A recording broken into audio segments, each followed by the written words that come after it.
2:22. And the rib that the Lord God had taken from the man, he made into woman, and he brought her to me. Oh, Jesus. We thank you, Lord, for who you are.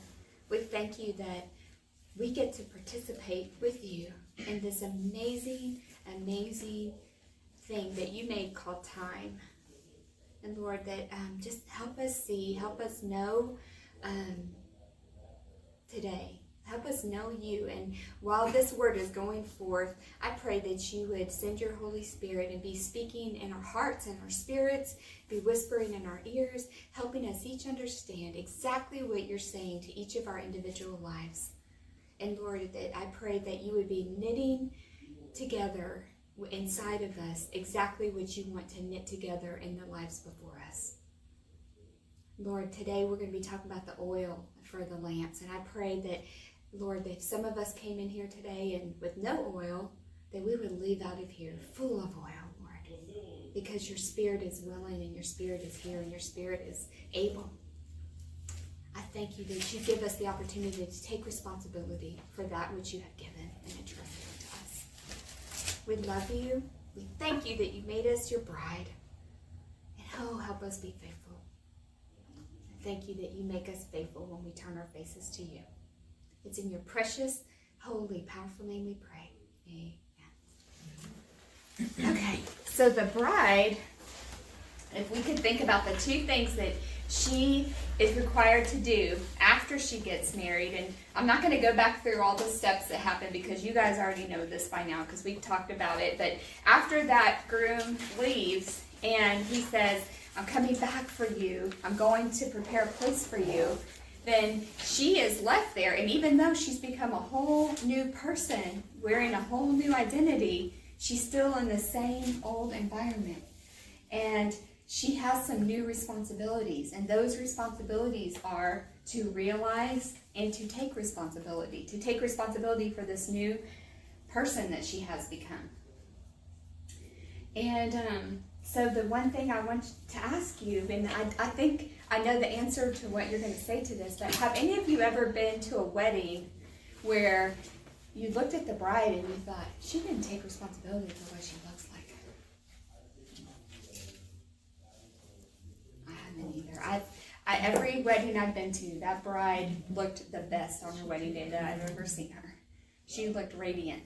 And you knew, maybe you saw her come to parties, maybe you saw her come to work unprepared, maybe you saw her times where she didn't quite look, I think about myself, but I knew on my wedding day I looked ready.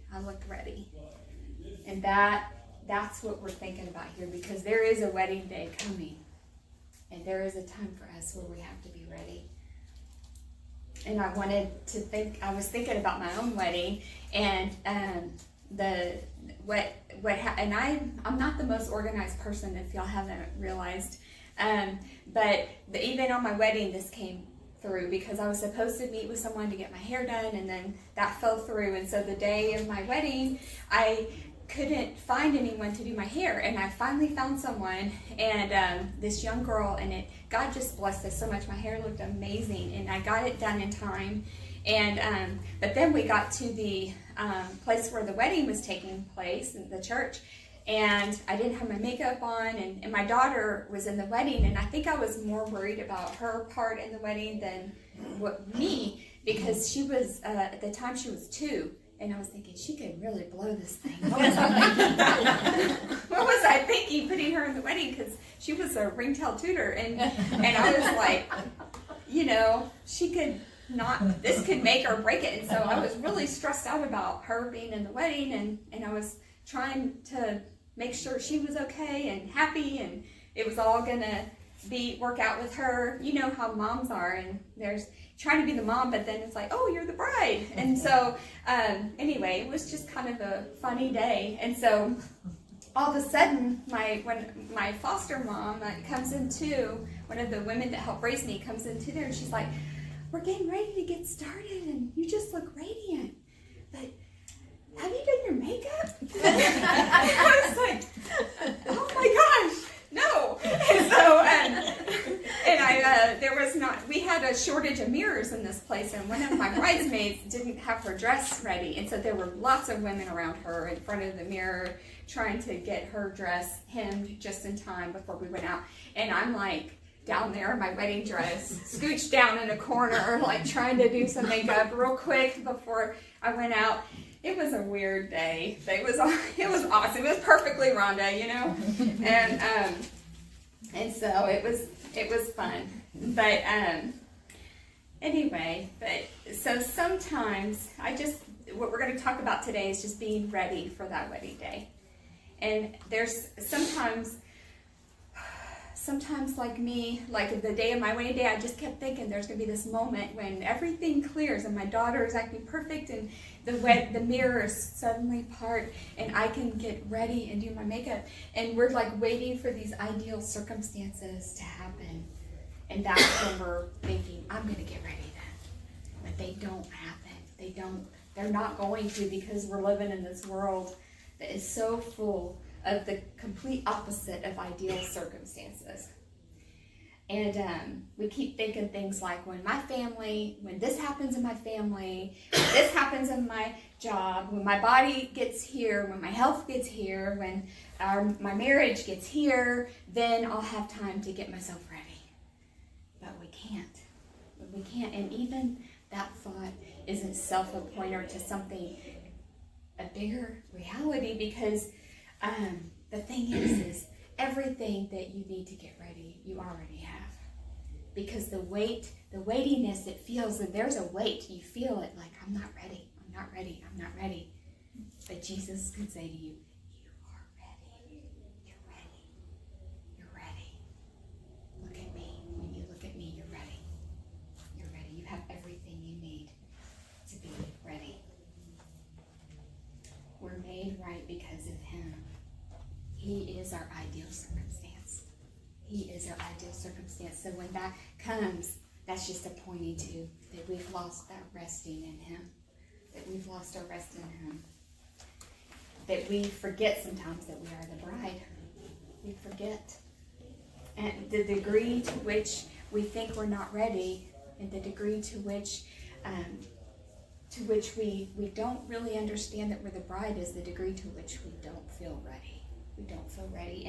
And I struggle with this too.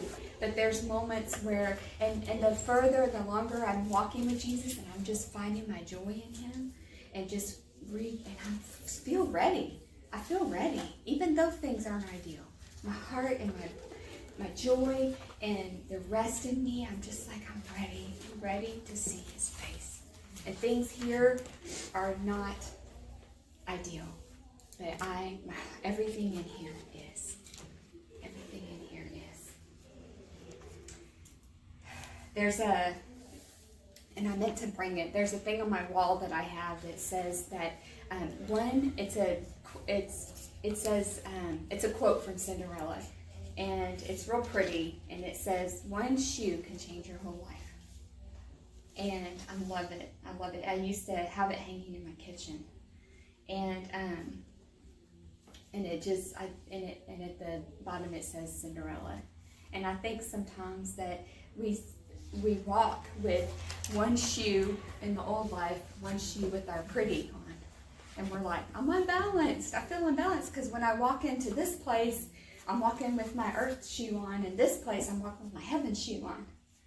And Jesus, the longer you walk with Him, He's saying, no, you need to keep both of your shoes on the heaven and walk into those places walk into those earthly places with your heaven shoes on.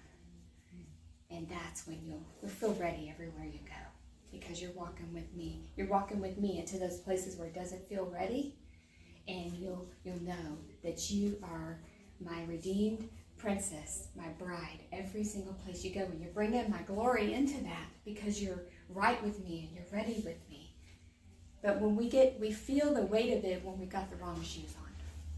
Does that make sense? I call it my pretty and my ugly shoe. When I used to teach this, I used to actually wear one Croc and one of my shoes I wore on my wedding day, but I can't wear them anymore because my feet got too big. So, but, and it's easy because it's easy to see others as the bride, but not ourselves, and to compare and say, well, she's this way and she's the bride, but I'm not. And to look at their life and say, well, they've got everything they need, but I don't have that. And to think that we're not invited to the ball because our life doesn't look like that person's. But the minute you start looking at someone else, you forget the circumstance that Jesus paid for to put you right where you are, and that you are completely right where you're supposed to be, walking in the shoes that he provided for you. And so Jesus could easily say, how some of us are still like Cinderella, like waiting for that fairy godmother to come in and rescue us. And then all of a sudden our lives are going to be different. We forget that our fairy godmother in the form of Jesus already came and rescued us. And we are walking in the ideal circumstance right now because we're walking in him. And if we're not, the problem isn't him, it's us. We don't have our right shoes on. So what if we chose to believe that one shoe can change our whole life? And what if we chose to put those shoes on and to believe that those shoes are our Jesus shoes, and we just began to walk in them every day because he did come and he is here, and we get the opportunity to walk with him and to belong to him. And now another thing that keeps us from walking in this is that we just believe that we have more time. We say, I'm going to get ready tomorrow.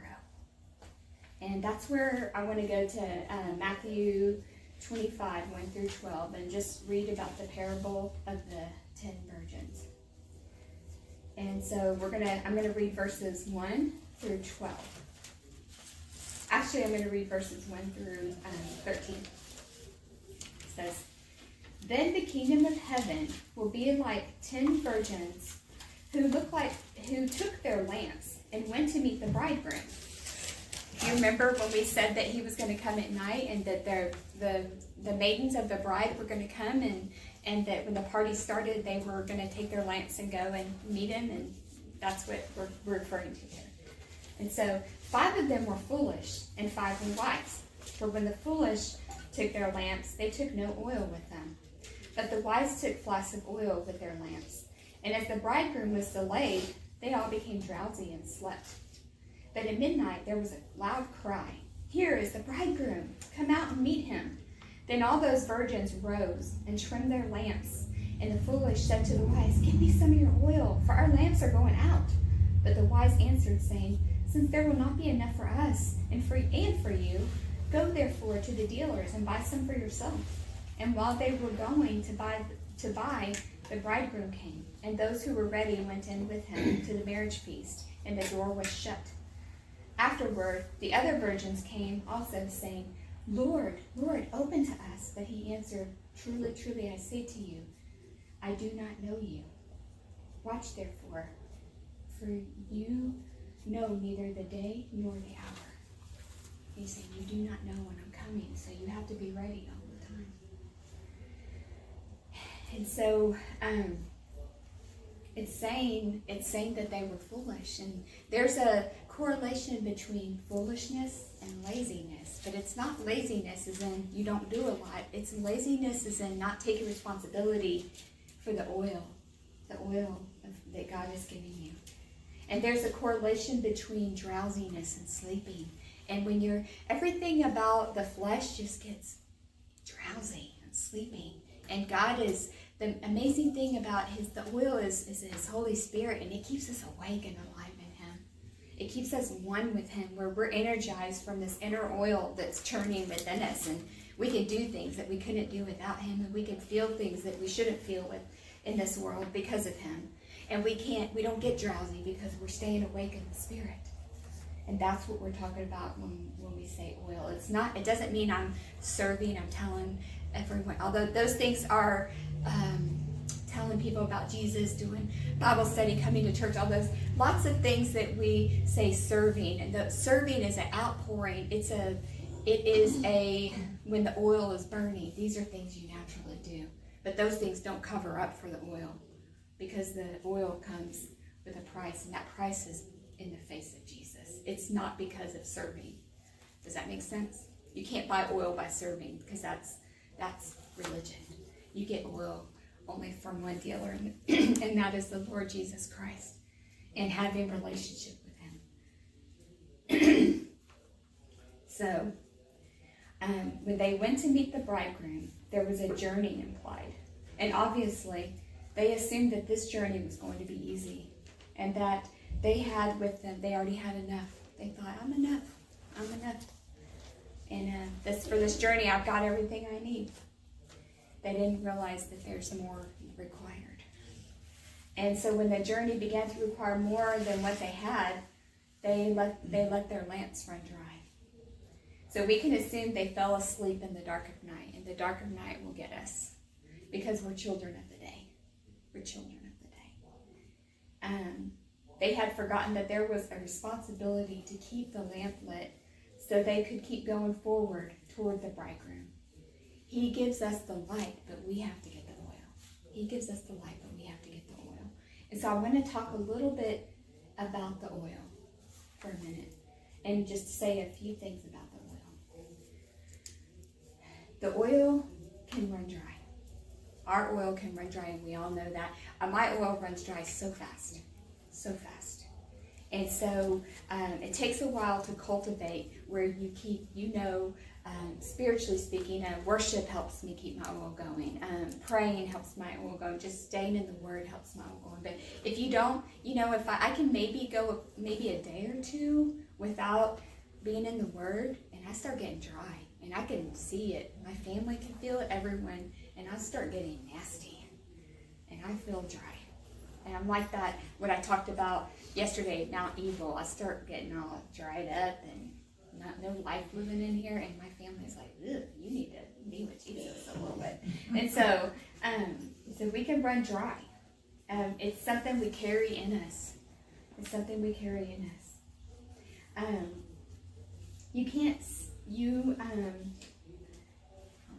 I can't read my writing here.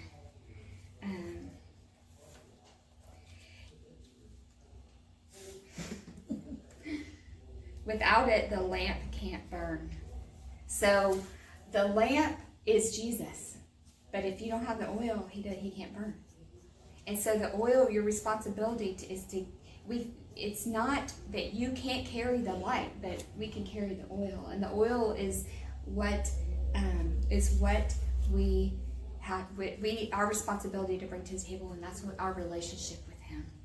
And it's just a love relationship with him. And you guys know what gets your oil burning.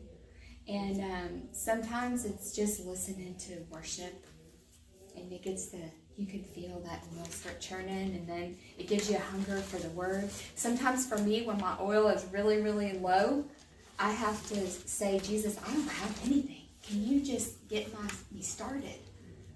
I don't even have a desire for you. I don't even have a desire for worship. Can you just give me the first drop, and I know then I'll be able to add to it. And not that we can add anything to, but he can just start that desire in us going, and then we can cultivate the rest of the way. And his fire will start burning within us. It costs us something. It cost him everything. But it costs us entering into a relationship with him. Going into the Holy of Holies with him is what it costs us. Going into that sacred place with him where it's just you and him.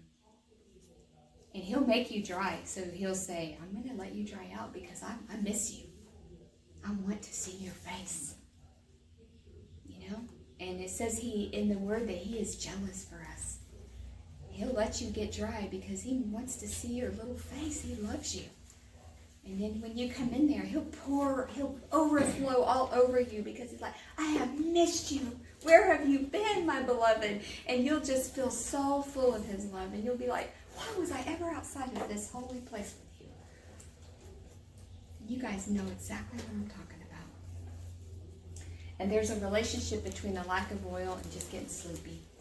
And that dull place, that complacent place, that place where, and you know what happens when you get there is you try and cover it up with a lot of other stuff because you don't want people to know you don't have any oil.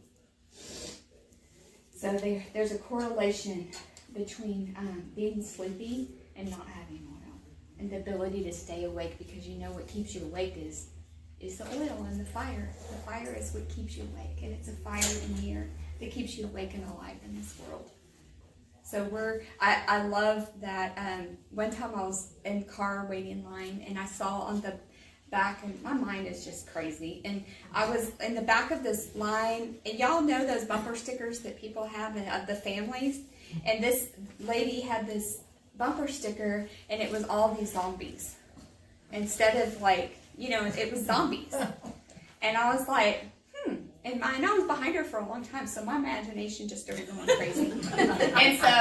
and I'm like, you know what? That's exactly true. Like, that's truth about that bumper sticker, because that's what we're all doing. We're all zombies. Except there's a few of us here that are like, I'm alive, and I'm living with zombies. Everyone's a zombie, and they're all eating. They all want to eat each other. They're eating each other on Facebook. They're eating each other on Instagram. And they're all like, I'm going to eat you. And they're looking to eat flesh. They're all trying to eat each other up. And y'all know what I'm talking about. I'm not crazy. But everyone's eating. Because if you're not eating from the bread of life that's giving you life, you're eating flesh, and it does not satisfy. In fact, it makes you more hungry. And you're like, okay, I got 2 likes. Now I want 16. And then you see people doing that. And then they get mad because they're still hungry. And then they even get more mad. And I'm just like, everyone is zombies. We're living in zombie world. But then there's a few of us who are like, I'm not hungry because I am full. And then we look like weirdos in this world. We look like weirdos in this world. So I actually took a picture of that sticker so I wouldn't forget. But I probably won't do anything with it because I felt a little invasive taking the picture in the back of the car line. So I'm such a weirdo. But anyway, so all of a sudden, there was a shout, here is the bridegroom. And they were not ready because they had no light with which to meet him. And they had assumed they could borrow someone else's light. And y'all know we have done this. And y'all know people have done this with you. That they've said, they've tried to spiritually sucker off of you. And I get people call me all the time, and it was one of the hardest things is when you're a teacher, and then you have to teach your kids to, okay, you got to go suck off Jesus and not me. And so, because he's the only one that can give you light. I'm just a person. I'm just as messed up as you guys are. In fact, even more so. I think that's why he made me a teacher, because he's like, you need a lot of oil, girlfriend. And so, because I don't think I could handle being out in the world all the time. So I have to be right here all the time. So, and each bride is responsible for her own light. I remember when my father-in-law passed away, and not long after he passed away, and there was this awareness that my mother-in-law, she said, we're responsible. We're each responsible for what happens when we stand before him face to face. And that came very hard. She felt it because she knew her husband was now face to face with Jesus. And that was his journey, and it was done. And she had to take responsibility for her journey of standing face to face with him. And I think sometimes when you get married, there's this, we're going to be together in heaven, and he's going to look at us and say, well, you were this way and she was this way, but that's not it. We're going to stand with him one-on-one, and there's no blame game going on, which we do here on earth all the time. But it's not going to fly in heaven. 1 Thessalonians 4:16-17 says, for the Lord himself will descend from heaven with a cry of command and the voice of an archangel, and with the sound of the trumpet of God, and the dead in Christ will rise first. Then we who are alive will be left. who are left will be caught together with them in the clouds to meet the Lord in the air. And so we will always be with the Lord. So we remember that the bridal leader was carried on the groom's shoulders. So how can we be ready? How can we be ready? The way for us goes all the way back to the beginning. In Genesis 2:22, it says, the rib that the Lord God had taken from man, he made into a woman, and he brought her to man. So the rib was taken out of man. God made her into a woman, and he brought her to man. And then Adam said, you are at last a bone of my bone, flesh of my flesh. The very first poem ever in all the world. And just as Christ has a purpose for us, so the enemy has a purpose for us. And perverting that purpose. And he perverts our purpose. And the root of that has to do with not taking responsibility. But when you think about the rib, you can always know what your purpose is. Because the woman is made out of rib. The bride of Christ is even though men are included, it is a woman personification. So there's a parallelism between the purpose of the bride and the purpose of woman. Does that make sense? I'm asking you to see with some spiritual eyes here, okay? So even though men are included in the bride of Christ and women, we can look at our role as women here, but we can also look at the church's role as the bride of Christ here. So when I'm saying this, I'm talking about the church as a whole, what our purpose is. And that is to protect the heart and the lungs of Christ. Just like the ribs do. We protect his heart in us and his breath in us. Which is his word in us. His heart and his relationship with us. We're not the brain, by the way. He is the head. He is the head. That he is the way, he is the truth, and he is the life. What do we always want to be? The head. We tend to always want to be the way, the truth, and the life. And he's like, no, that's not your job. I already have someone for that role. Your job is to protect what I've already entrusted. He's responsible for calling the shots. We're responsible for protecting that which he has called. His word and his heart, our relationship with him. We are the protectors of what he has entrusted to us.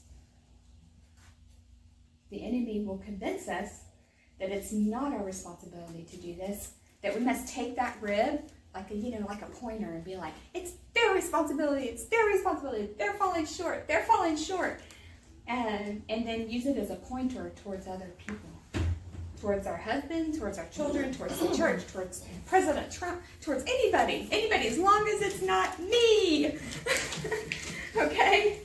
Because we do not want to take the blame for anything. Okay? But when we stand before him, he's going to say, like, I gave you everything. What'd you do with it? I was the head. You were entrusted with great responsibility. You were supposed to protect what I entrusted, and there's no one to blame, and we're going to know it. Do you have the oil? Do you have the oil? The rib also helps us keep our posture. It enables us to stand straight. Can you imagine what someone would look like without ribs? They're just bent over like this. The only thing we'd be able to see is our feet. And if you ask me, a lot of people live like that. Only aware of their feet. That'd be miserable. Because feet are the only thing Jesus said needed cleansing in this world. He said the rest of you is clean except your feet need cleansing, because the feet are the only thing that touches this dirty world. And he said he would be washing our feet with the washing of the water of his word. But if you're looking at your feet all the time, you're going to be miserable. You're going to be looking at other people's feet, and that's all you're going to be aware of. He gave us ribs, and he gave us posture to stand up straight. We're meant to be oaks of righteousness, the planting of the Lord, planted by streams of living water, reaching up to heaven and giving God glory. Oaks of righteousness, letting the world see the glory of God through us because we are flowing with the oil of Him, His goodness and His love and His grace. When we have no posture, we just can't even look up. We're only can see what's on the ground. Responsibility is just to take possession of what He's given us. To stay enclosed in His love. Like, remember we talked about how the bride is enclosed? To stay enclosed in His love, to stay His possession. And so it sounds weird, but we're supposed to take possession of being His possession. To knowing we're His possession, that we're enclosed in Him. A rib also encloses, and we're just knowing we're enclosed in Him. And we're safe in Him. That His heart represents His love to us, and that we're enclosed in His love, and we're safe in there. The enemy will try to make it the opposite, to keep Christ enclosed in our love. Be like this, Jesus is real little, and we can just love Him, but He even Himself said, you love only because I first love you. That means that every single time when you feel that inclination to say, I love you, Jesus, every single time you say that and you even feel that in your heart, that means He was right then, right before you said that, leaning over you saying, I love you. So even the thought that you had in your spirit to say that was a response back to Him saying, I love you. Isn't that cool? Just like your grandmother might call you and say, or your husband or someone say, I love you, and you say, I love you too. Every time you say, I love you, He has just said, I love you. So it's a real, true relationship going on right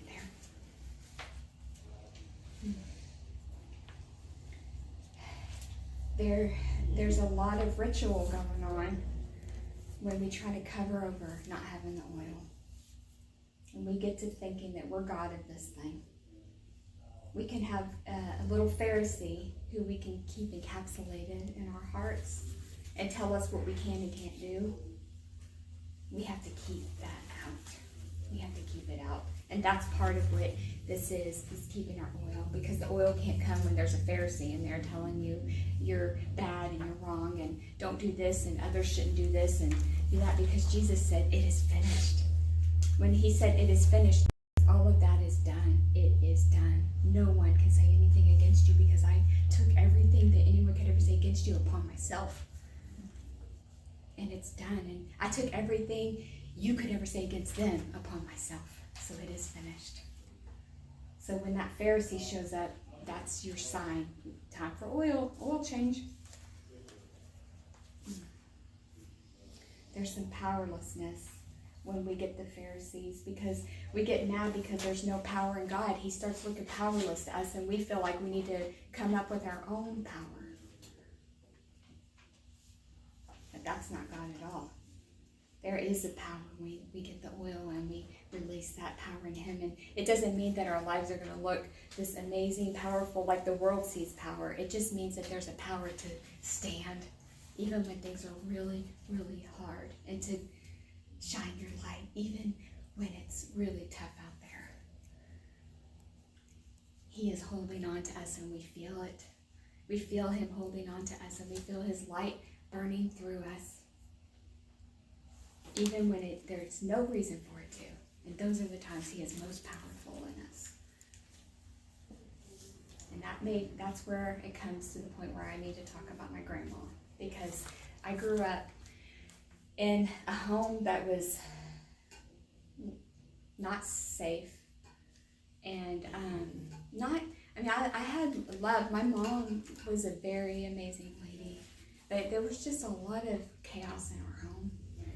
And but I would go to my grandma's house, not super often, but she was my dad's mom, and I went to my grandma and grandpa's house, but he passed away when I was pretty young. So one of my very, very, very, very favorite memories is before he passed away.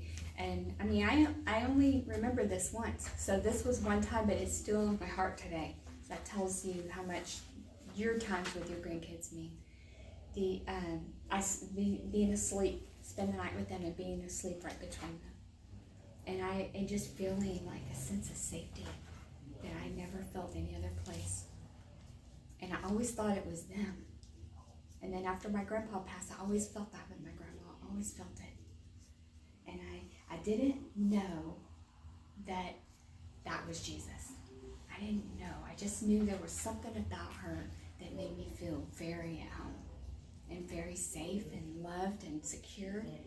And there's so many times that when I became an adult and I was as lost as a goose, but there's times I could have gotten a lot more lost.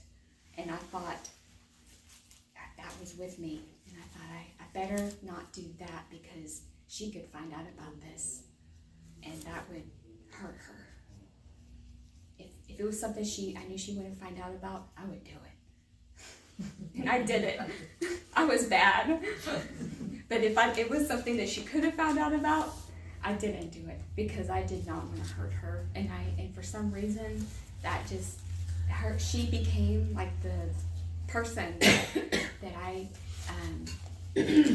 felt safe with, and I never wanted to lose that. And I didn't know that was Jesus. I didn't know that that's what that was about her. And I remember her praying. I remember seeing where she would pray. I didn't understand that connection until I met him. And I didn't know I could have what she had until I met him. And I realized that what she had was what he had been trying to give me my whole life. It was awesome. And there's a weightiness to what she had that I never knew in this world. And whenever I met Jesus, it was like, whew, I felt it. I felt that same security, and I got to take it with me and live it in this world. And I get to have that and keep that for all of my days. It's the glory of God that we get to carry that with us. We get to feel safe in this world. We get to feel secure in this world. And we get to be his light in this world. And when we give off that light in this world, other people see that. And even people that are so lost. They see it and they may not understand it, but there's a sense of home that they feel when they see it. So that even if you walk in a room and you don't even know what you're doing, but you've spent the time and you've paid the price for the oil and your light is shining, they're catching it. And they're realizing it. And they're sensing home and through you. And that is the glory of Christ. And there's a weightiness that we carry in this world as his bride. And that's how we not only make ourselves ready, but he's using us to make other people ready. You understand? He's every time you go out of your house, every time you're in front of anyone, even at the grocery store, you may not say a word, but he's glowing through you. You ever been at the line in Kroger and all of a sudden you just feel a love for someone that you don't even know? It happens to me all the time. And sometimes I love them out and I'm praying for them in my heart. And sometimes I'll spend a few minutes talking to them and maybe pray for them in person. And sometimes I'm just loving them and having compassion for them. And just, you're dropping a piece of Jesus right there for them. And that is what we're called to do. Just emptying ourselves because he's given us the ability to do that as his bride. And so it does cost us something to get the oil, but the oil and to shine his light, but he is constantly pouring in. The coolest thing is, what happens when you do that. Whenever I get in my car after, he's like, pshh. And I'm like, wow, I am so full with oil. Do you remember the time you and I did something? Were we not overflowing? It was wonderful. Yes, it was awesome. And so it's precious. It's such a beautiful life that we get to live in the light of his glory. And I can just picture sometimes that my grandma, she didn't really get to see me step into this. I wonder, I bet you she is having the time of her life in heaven watching this.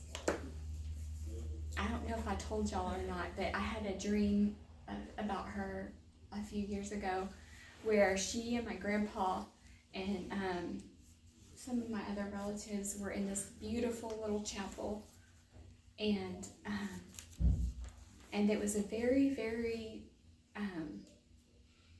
it was just a beautiful environment, and it was lit up, and it was a very quiet, like, sacred, it was a sacred place, and I was walking in there, and I could just feel, they didn't say a word, but I could just feel the love and the joy, and it was such a precious, it was like a family reunion, a holy family reunion though, and it was like I stood beside them, and all of a sudden the wait began, and we just began waiting for the rest of our family to come home. It was so precious. Sometimes I wonder, that's just what Jesus is doing through us. Just saying, come join, pay the price, it's worth it. One day we're just going to be standing here, we're just going to be waiting. We're waiting for the rest of our family to come home, and as soon as they come home, I'm coming to get you. That's all we're waiting on. So, all right. I'm going to close with that, and then we're going to go ahead and be dismissed. And yes, we finished on time, perfectly on time. Thank you, Lord. Jesus, we love you, we praise you, we thank you. Thank you for coming for us. Thank you for loving us so much. Thank you for the freedom we have to not only to buy the oil, but to just glow for you. Thank you that even buying the oil doesn't cost us anything. Just being with you, which is really the joy of our hearts, Lord. Just spending time with you, loving you, letting ourselves be loved in you. Just being one with you. Oh, forgive us for all the times we have tried to buy oil by trying to serve you or living in condemnation, thinking that we have to do A, B, C, and D, and E, and F, and 100 million other things to think we have to earn your love, when really all you want is just us. You just want us. And out of that comes everything else, Lord. Oh, Lord, may we never confuse it again. We love you so much. Thank you for loving us. Thank you for loving on us in your word today. Help us be ready on that day. Hold us in yourself, Lord. Make us overflowing.